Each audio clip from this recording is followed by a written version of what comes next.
Well,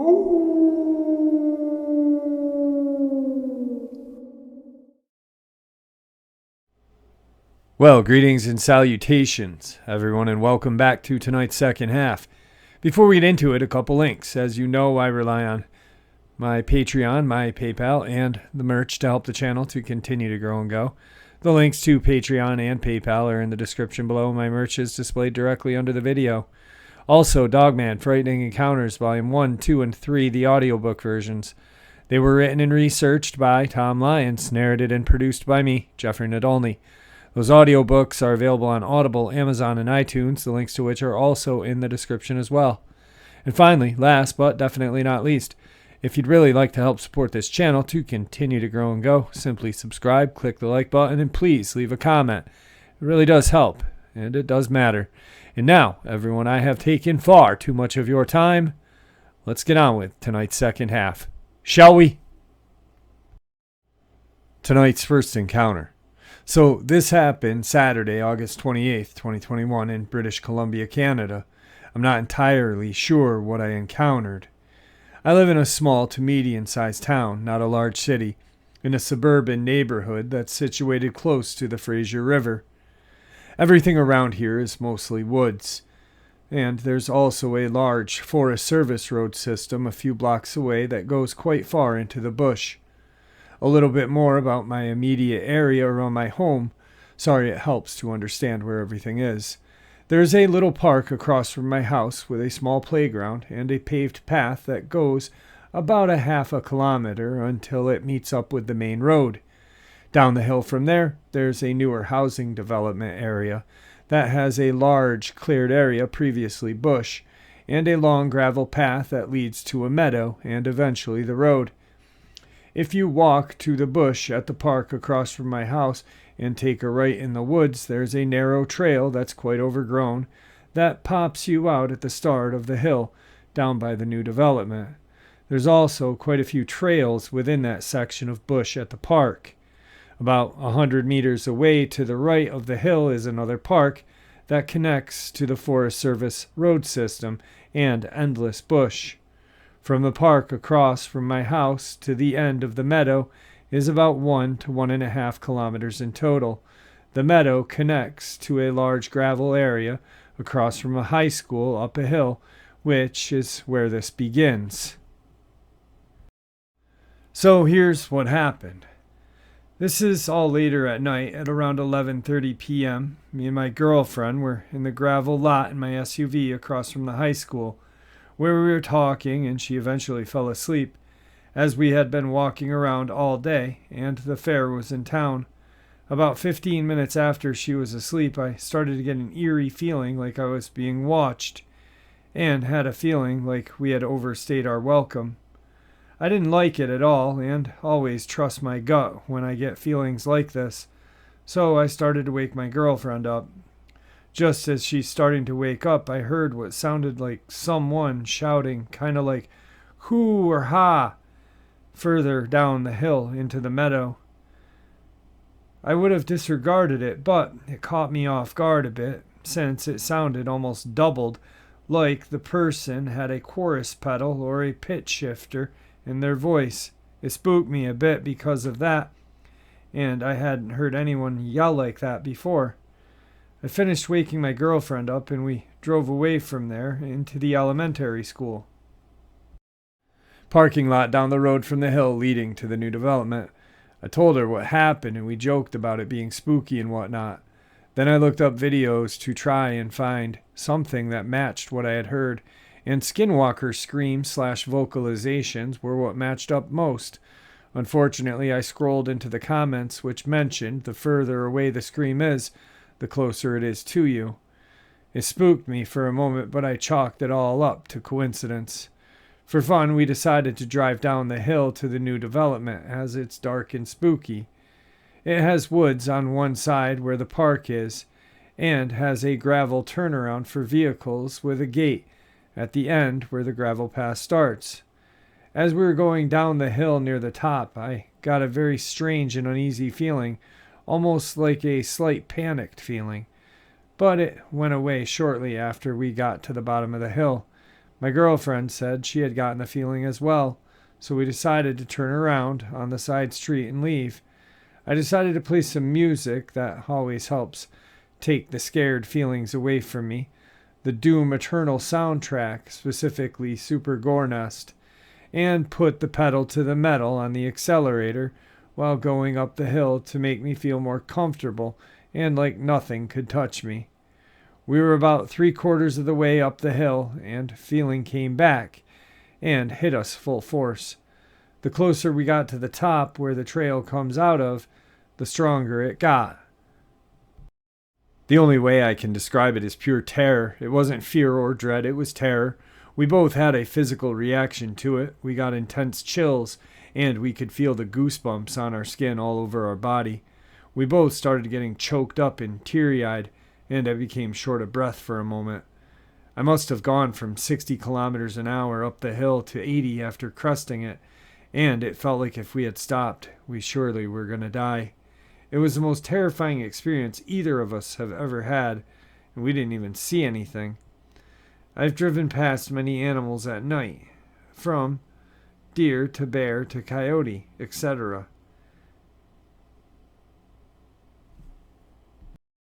And have been outside walking home alone at night with a bear going through garbage cans at my neighbor's house.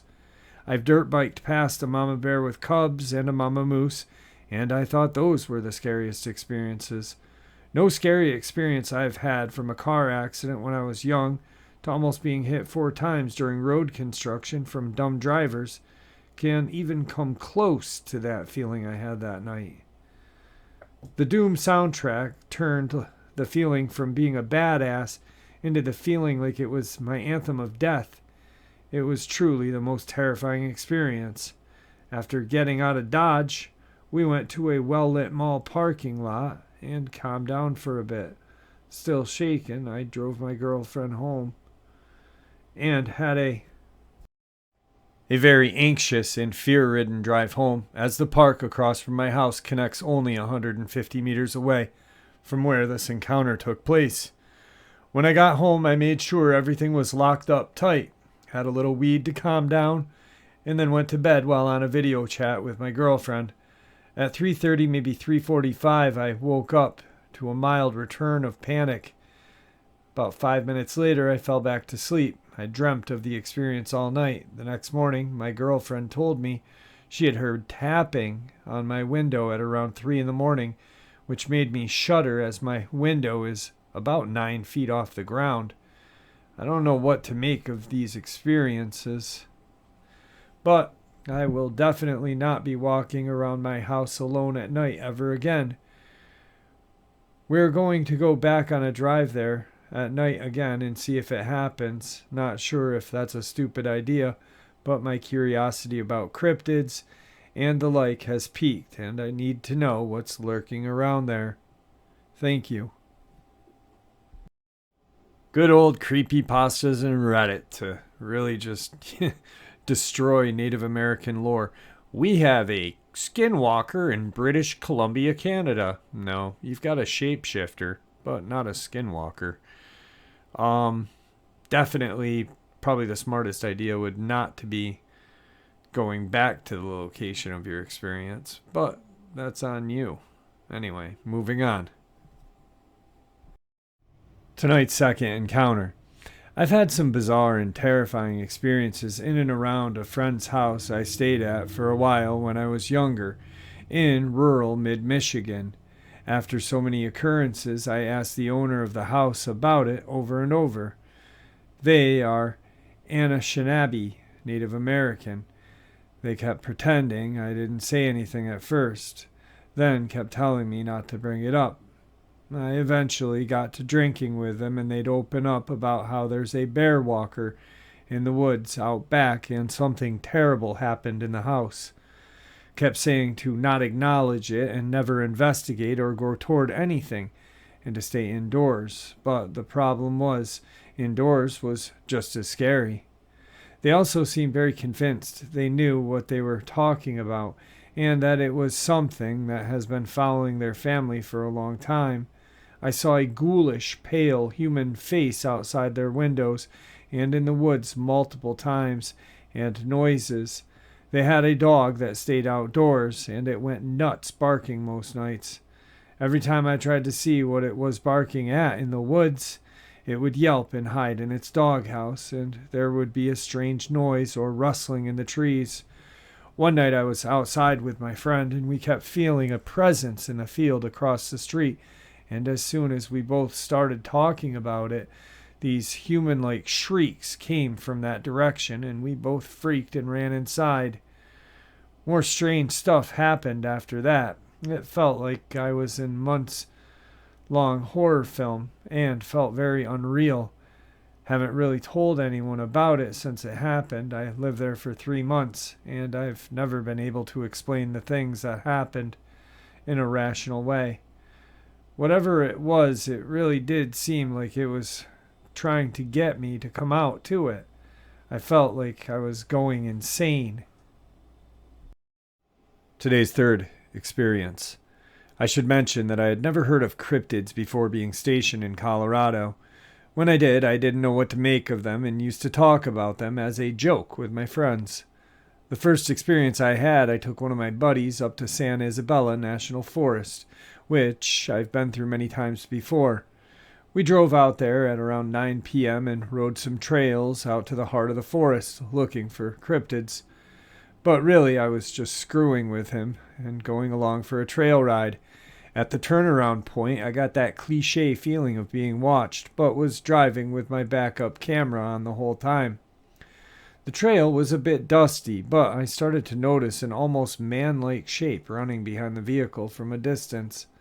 I didn't say anything at first because I thought maybe it's just me, so I stopped for a minute and asked my friend if he saw anything in the camera, and he described the same thing. We then rolled down the windows and listened for any movement outside. With nobody else in a 250 square mile forest, we simultaneously heard a little boy cry out for help, and our heads snapped towards each other, and my friend said, "Drive!" We kept moving back on the trail and seeing the thing in the camera, standing as tall as a spare 35-inch tire on my lifted Jeep while running on all fours. When we got to the fork in the trail that turns back the way we came, I decided to turn and head back just because I was curious and wanted a definitive interaction. My buddy wasn't interested in proving there was bad crap out in these woods, but I was driving. After a few minutes, he starts groaning loud like he was hurt and covering his face. When I asked him what was wrong, I get hit with the sensation of absolute dread and sensory overload. When I was younger, I practiced black magic, and I can say with absolute certainty that it felt like a demonic presence. My eyes were tearing uncontrollably, and I could hardly breathe or speak, at which point I turned around on the trail, and we left for good. Still with a clear humanoid shape tailing us out of the woods. He later told me he heard something make a noise out his window that started like a low gurgling but raised to a loud scream just like a howler monkey. I never heard anything, but the sensation was overbearing and physically crippling. After getting back on the road and stopping for gas, we found muddy handprints on the rock guard and tire gate of my Jeep. It was spotless before leaving. The second encounter, a few weeks later, I took some friends up there, minus the one from the first time, on what you would call an armed expedition. I was definitely disappointed in their tactical proficiency and weapon handling, considering we were all soldiers, but they were willing to do this with me. There were 5 of us this time, and we were armed with 2 rifles, a 12-gauge, and sidearms. After driving down the same trail and having a few odd experiences, such as hearing movement in the dark, glowing red eyes, and some heard singing, we decided to dismount and walk the footpath. This is around October and early for snow, but OFC, as we get out of the vehicle, it starts snowing, almost a whiteout. Maybe 50 meters down the trail, we hear the movement of something really big on our right side in the trees, and to me it sounded like it could only be a moose. One of the guys found a stick teepee off the trail, and we checked it out for a bit. There were some other weird bundles of sticks tied to the tree branches, but we kept moving. One guy in our group, who wasn't convinced and thought these creatures were just BS, tried to be Mr. Hardass and walked ahead of the group with just my 12 gauge and no flashlight. When I hear the movement in the woods again, I call everyone into a circle in case we get charged by the bull moose. He starts yelling, "WTF is that? Give me some light." And we shine a handheld spotlight in the direction he's holding the shotgun. He tells us to go back, to hurry, never lowering his weapon. I pretty much had to herd him back, watching all directions, and a few times situating ourselves for a confrontation as we heard noises and more movement from something tearing through the trees, circling us from multiple directions. When we made it out of the woods and began mounting back into the Jeep, he told me what he had seen. This tall, pale, skinny creature just sitting there ahead of us on the trail. He said it had some kind of thin, shaggy hair on its head, and he thought it was a log till it turned its head and looked right at him in the light. We heard a few scant screams from the woods, but it departed. After these two, I took a few more trips out there in similar armed groups. But aside from the similar noises and other things like sounds of chains jingling and some responses to our whistling, there were no other interactions. When I would whistle, the woods nearby would whistle back. I want to continue studying these creatures, though I'm back in Florida now. I'm hoping to find some here. Tonight's final encounter. I'm in college, and me and 7 of my friends from school went on a backpacking trip. We had 2 experienced leaders. We drove to Zaleski State Forest, which is in the Appalachian region of Ohio. It was early April, and it was cold, and everything was still dead from the winter. After hiking miles into the forest, we set up camp at the backpacking campsite, and there were a couple other groups of people as well. A few of them were friendly older couples, and then 2 college-age girls. Everyone was pretty spread out from each other. We set up camp further away from everyone else. I have always been able to sense energies of places, and the energy in this area was not great. It was almost spooky.